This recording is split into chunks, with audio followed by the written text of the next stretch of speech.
And the next phase of reopening begins tomorrow when thousands of students head back to school in the morning. It's the first day of classes in Manatee and Highlands Counties. Manatee school officials tell our JJ Burton they've spent months preparing for this day and making sure every school is following the new guidelines.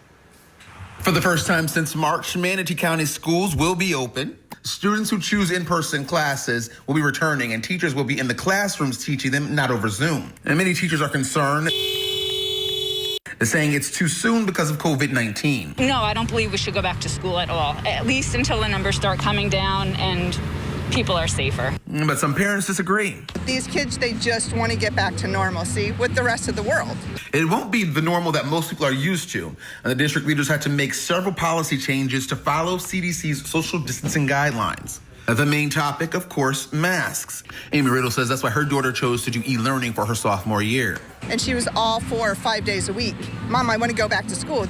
Then as it got closer and we found out more of the rules, she didn't really want to abide with the mask and all of that. The district gave parents 3 schooling options: traditional, in class, hybrid, half in class, half online, or e-learning. I think Manatee County School, they've done a good job because they've given us 3 choices.